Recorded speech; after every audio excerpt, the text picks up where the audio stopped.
talk how to build a rhythm game in almost any game engine. I'm going to bring your attention to the Boston game dev bird at the bottom. This bird is going to help me keep the beat, which I will be playing a game very similar to Crypt of the Necrodancer, where I can only progress the slides if I hit the beat correctly. So I have a backup if I screw that up. So we'll see how well this goes.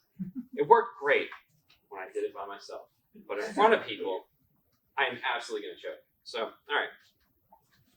First skill check of the day. And look at that. All right, so I am Scott Doxey. I am a web and game developer. I've worked with game engines like Unity, Unreal, Godot, built games as well as consumer products with game engines. I release a lot of what I do as open source. And I love data in, data out systems, writing unit tests, and regular expressions, which is wild. Is there anyone else in here who's insane like I am? No? Okay. It's just me. Cool. I was hoping for like one other crazy person, but it's just me. That's awesome. All right. Well, here we go. So some of the things I built a canvas rendering library. I was trying to build a game. And then 2 years later, I had this entire ecosystem for building games. So that was a misstep.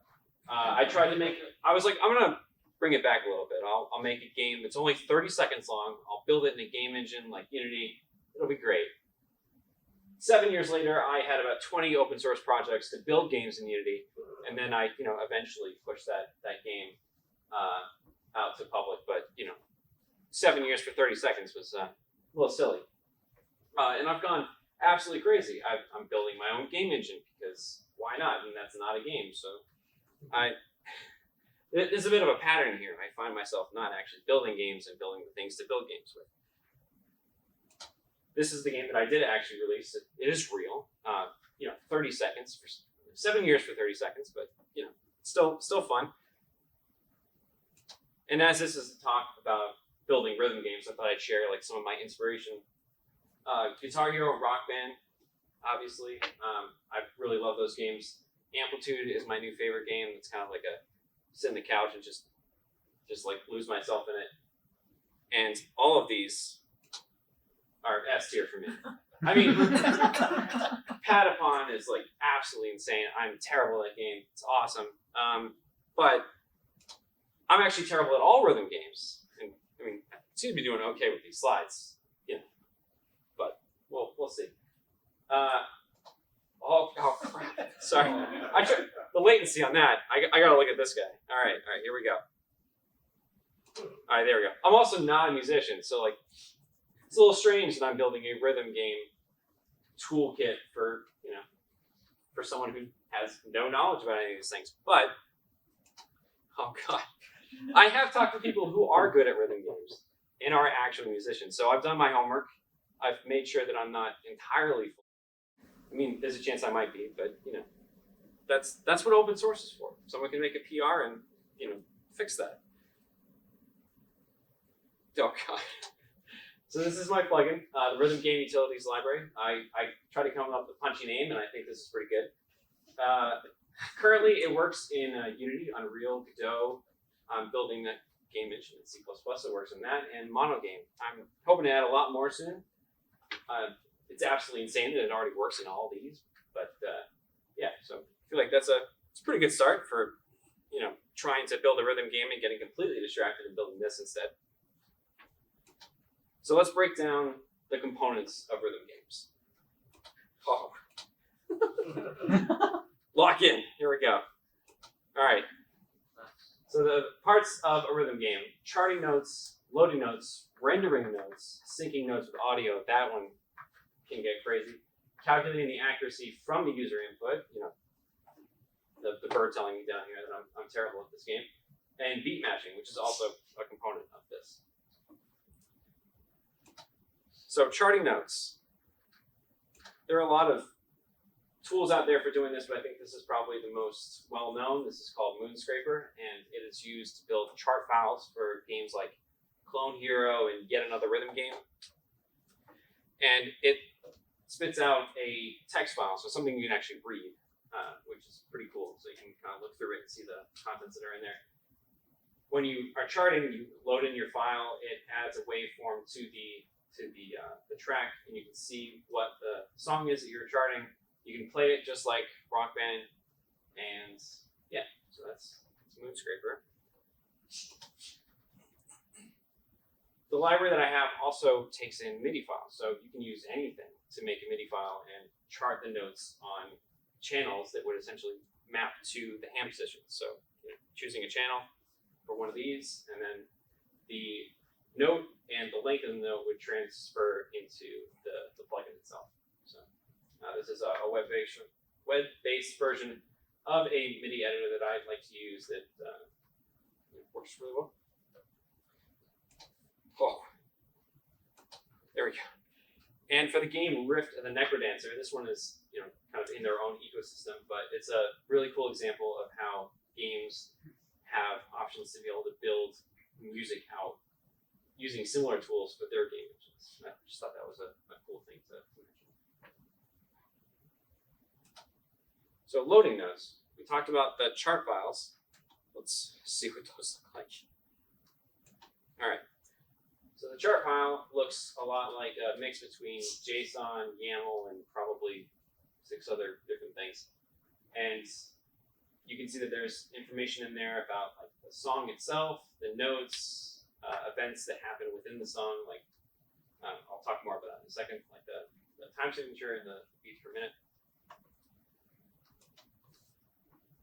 And in each of these sections, like the sync track, which contains the time signature and the BPM, and the expert signal, which is the difficulty, the first value is the tick, so the position of where the note is on the track. The second, like I said, time signature and BPM, so that information, like this is a very simple example. There are other sync tracks that you'll see that have like a bunch of stuff in there. This one is just a really basic example of just a simple like default value for the song. Oh, come on, Bert. If I could hear it, that would help. And so this is the actual notes themselves. So in the first column, you have the note. You can also have events like star power or like the like solo or whatever. The hand position would be like 0, 1, 2, 3, 4. And the length for hold notes. The library doesn't support hold notes yet, but it does pull the information out, so if you wanted to do something with it, you could. I almost used the latency bird over here. I should use the real bird. There we go. And this is a MIDI file, so not as parsable as, let's try it. There we go. Yeah, not as parsable as a chart file. So we'll skip over that.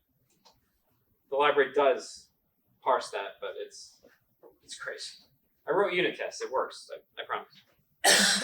So going back to the chart file, and the fact that I love to write regular expressions like a weirdo, I wrote these guys. Went to Regex 101, dropped in a chart file, and just started building out these things.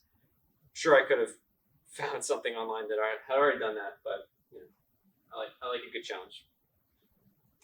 Oh, come on. All right. So once the regular expression pulls all that information out, we get something that looks like this. JSON with the metadata, the BPM, the time signatures, the difficulties. And so this is the first example of a function you can use within the library to pull that information out. So this one is from chart data or MIDI data, and it will come out with information very similar to this. I also have an external plugin that I built in Node that allows you to take a chart file and spit it, like output it through SCOut to a JSON file without having to install it using npx. So one of the things I wanted to do with this library was create not only a plugin that you can install and use, but as something that you can use as a reference. So you don't necessarily have to have the plugin in, you can use some like pieces of it here and there. Especially if you're using a game engine that I don't support yet. Oh, come on. There we go. All right, so rendering notes. So this is an example of Rift in the Necrodancer, showing a 3-lane track, similar in amplitude, but with the different instruments. To render a note, we use the convert tick to position. Oh, I used the cheat code. Sorry. All right, we're back. I only found out about this like right before I left. I was like, these are arrows. All right, great. All right, so convert tick to position. So we're taking the position of a note and the resolution of the song and converting it into a relative position in 3D space. I mean, this is just an integer, but in 3D space to render the note. And I'll show you what that looks like in a second, I promise. Nope. Okay, there we go. All right, so this example shows a lane with the origin at the center of that note over there, and the position is 0, 0, 0. So I have taken the tick value, the resolution, and the hand position, and I've rendered a note at that position. If I take two other notes, say from tick 192 and 3 and 4, it'll convert it into 1 and 2. So, and I put those on different hand positions. Oh, come on. Sorry, trying to lock in. And then it shows the different notes in the different hand positions. So we have them at position 1, 1, 0, 1, and 2, 0, 2.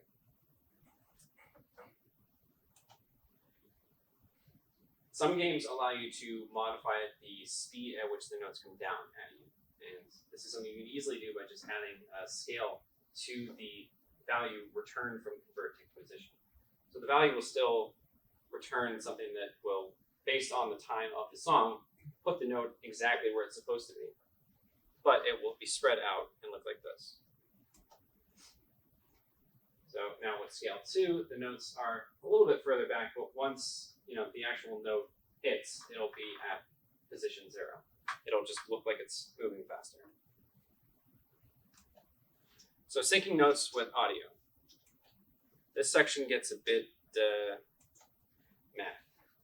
So I tried to be simple with it, I guess. Going back to this disclaimer here, I mean, I hate adding things to it, but I'm not great at math either. Terrible at rhythm games, not a musician, not great at math. I am a programmer, I promise. I do know something that goes into this plugin. And again, to this, I've talked to people who are good at math. In fact, I know someone who is good at all 3 of these. It's incredible. It's a great resource for this. Probably bugged him way too much. All right, so this example, we're taking a song that has a current position of 0, so we haven't moved the song at all. The resolution is 192, the BPM is 120, and we're converting the seconds of the song into ticks. So we're trying to match the song to the ticks for the actual notes themselves. So in this case, the tick offset is 0. The note we're testing with is also at 0, and we're taking the note position and the tick offset, which are both 0, and converting it into a position. So, good bass, we're still back at the exact same position, but we're at second 0. If we change the current time to 5 seconds, the values change. So you'll see that the second of the song is now at 192, and the position is at -1 for the first note. And now the first note is off the screen. The second note is in the position at 0, 0, or 1, 0, 0. And the third note is on its way down. Not bad, I guess. But then when you start talking about, oh god, songs that have BPM changes, which is something that I guess I didn't even consider when I started making this plugin, because it seemed easy. The song is at 120, that's great. And then I downloaded chart songs to test with, and oh boy, they go crazy. So yeah, I had to get a little math in there. There's a lot of unit tests, so it appears to work. I mean, I'm testing it, the notes line up, so But oh my god, yeah, no, explaining that math. I'm not, like I said, not good at math. I don't want to explain it, but I would just make a fool of myself. In addition to this. So calculating the accuracy from user input. So now we've loaded the notes, we've rendered the notes, and now we need to take from the user input their values and compare it to those notes as they're being played along with the song. So we're taking the seconds again from the song, the current time, and we're turning that into a current position, or the tick offset. And this the variables change, but and then we're taking the accuracy ratio of the notes and the current position in the song based on your input. And I'll show you what that means in a second. So all of my notes, I'm sure, have been probably nearly late, so they would be returning a value of 0.84. So the note at the bottom, or 192, would be like when I hit it. The note would be at like 150. Probably a bad example because it's not on the beat, but I was trying to do math at 2 in the morning. So here we go.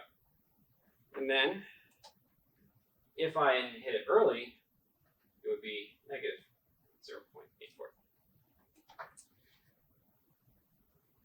And that is more of like an internal function that's used to kind of determine what a accuracy label would be. And this is the accuracy label. So internally it uses that, returns that value. But through the accuracy label, we're getting either invalid, poor, fair, good, great, perfect. So those notes you see, the labels you see when you are hitting those notes, that is what you'd use to kind of bubble that up to the user. Currently, these are all kind of hard-coded in the library with these values right here. I'd like to make it so that would be something that a person can kind of configure, but for right now, it's just embedded in there, trying to keep things simple. So in this case, if I hit the note and I got the score of 0.84, my note would be fair. And then we also have the ability to calculate the timing. So that, again, using the same value, if it was a negative value, I'd be getting like early. If it was a positive value, I'd be getting late, or I'd be getting a hit value. This would be the chart. So if I had hit it at 0.84, that would be a late value. Negative 84, the early value. If I got it really close, I'd get just a hit. So, oh my god! All right, so beat matching, like what the Boston Game Dev bird is helping me do up here. A couple games that, I'm terrible at Crypt and Necrodancer. Maybe I'd be okay with it now. I'm testing it out. Hi-Fi Rush, shadow drop game that absolutely blew my mind, especially considering the fact that I had difficulties with Crypt and Necrodancer. But if you haven't played a Hi-Fi Rush, it's an amazing fighting game that uses beat matching within the game. And after playing it for hours, you kind of like lose yourself in it, which is really cool. So that's why I wanted to add this feature to my plugin as well. So this one's a little more simple than dealing with notes and whatnot, but checking to see if the current time is on the beat. So I'm actually doing the exact same thing here in my slides. So I'm taking just a BPM, the current time, so that would be either like the time in the song or just the elapsed time since you started playing the scene, or in my case, my slides. And then I'm returning whether or not it's true or not. And the logic I'm using here is pretty simple. I'm just taking the elapsed time of the update loop. This is in C#, but built this in Godot, so not the exact same code, but similar. And I return the value of if it's on the beat, if the on beat has been triggered, and then I run an event, set the boolean so that way I know that the event has already been triggered, and then just wait for it to no longer be on the beat, and then reset that boolean. Some upcoming features for my library. I plan on adding step mania support. Talked to someone in the Boston Game Dev community. Oh god, sorry. Boston Game Dev community about that, and realized that I had wanted to do that originally, and had somehow that had fallen off my radar. But I think it'd be amazing to not only be able to make games that look like Rock Band, but to also be able to make a DDR game, because I'm probably worse at those than I am at this. So testing that would be great. I'm also looking at adding a Love2D plugin, so that would be Lua. And just like the other plugins, so like for Unity, the plugin is in C#, so you can use that in any game engine that uses C#, so like MonoGame. this one will be exactly the same. So the Lua plugin will work in Love2D or any other game engine that uses Lua. And the same with Bevy. I'm planning on building a Rust plugin. I talked to the folks from GameMaker, and I think it'd be cool to also get a plugin in there for that. And I'm also looking at adding a desktop web charting tool. So similar to the MIDI plugin, where you can change and build songs directly on the web. This would be specific to building rhythm games and being able to output a MIDI file or a chart file, depending on whatever you'd like to use. And I have some examples of this plugin in action. I have them on the GitHub organization, which are all linked on these slides, so that link at the bottom. So I have a Unity example, and these examples just show the notes rendering along with the song. There's no input matching yet. I'm trying to get the example of rendering all the notes along with the song in as many game engines as possible. Currently I have Unity, Godot, oh god, my own game engine, which definitely looks as cool as Unity and Godot. But just wanted to test it in C++. A stepping stone into Unreal. That's it. Any questions?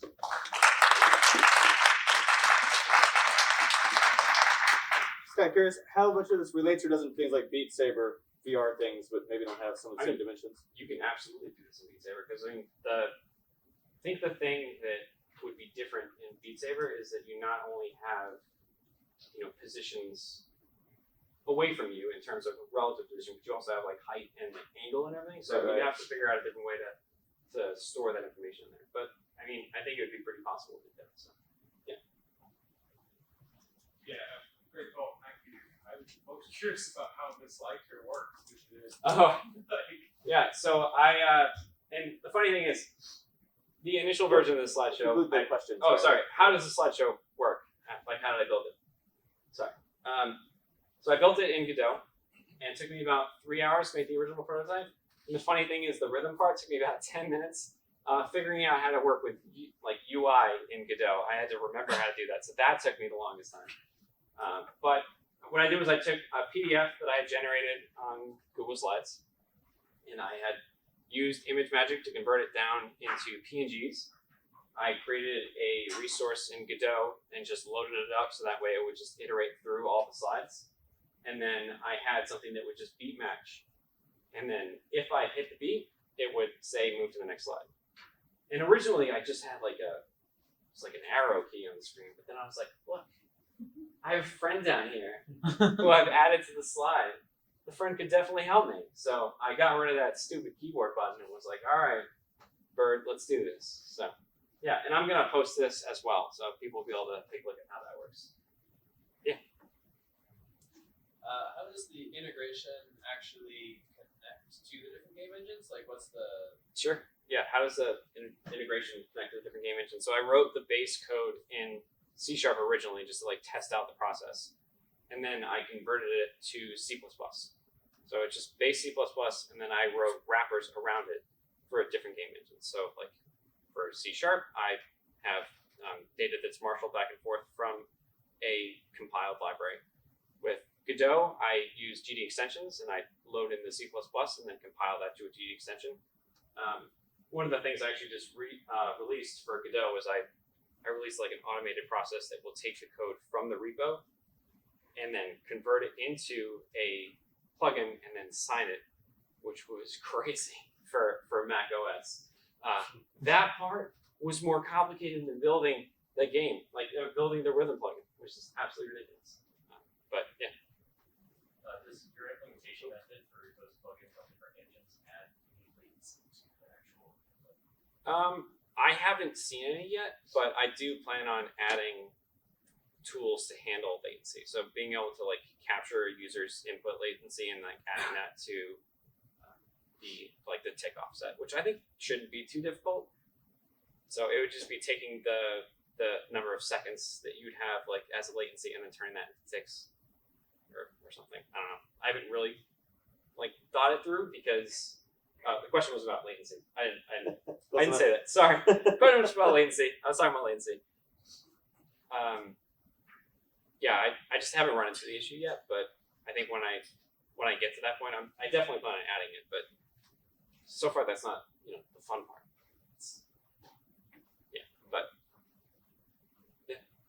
I just wanted to say, every time you missed the rhythm, it was never not funny. Okay. Are I you mean, sure that you're bad at guitar, or are you just pretending to be for comedic time? oh, trust me, I suck at this. I play rhythm games on medium, and sometimes if I'm feeling spicy or I've had a drink, I'll play it on hard and absolutely fail out. So, yeah. Have you come across any of the more modern Japanese rhythm games where you have to follow the notes or theater rhythm or any yeah. of those? Are you I considered the future of time? I have seen those, and I watched a GDQ on that, and holy cow! Yeah. I'm terrible at these rhythm games. That sounds insane. I also don't know how I would chart those. That seems like something that would be instead of having just 5 lanes, you'd probably have 30, and then you'd have to have some sort of value that would tell if it was shifting across those lanes. Yeah, I don't know. But, yeah. Any other questions? No. It's just more about the rendering side of it, because you were talking about, I guess, how you're rendering this specifically online based on text. Yep. Is that, I guess, more on, there's 2 questions with this. The first, is that more on the plugin side, just being able to output up onto those positions, or is it the, I guess, person who's developing the game's responsibility to translate those positions into their, I guess, respective engine? Sure. So just to clarify, the question is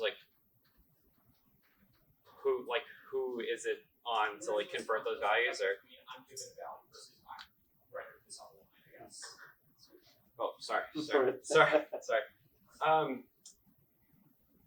So, I mean, I tried to kind of to the point of where I data in, data out systems. I tried to make it so that you could piece together what you need. So if you needed to have the tick, and then you could figure out how to do something else, you would only have to use that one function. So I just wanted to make it kind of like building blocks, like little Legos. You could take just one piece and put it however you want. I don't know if that answered your question. I mean, we can chat more after, but yeah. So I guess that's it. So one more skill check. Oh God, is it off? Oh God, No, it's not. It's not. All right, thank you. Hey!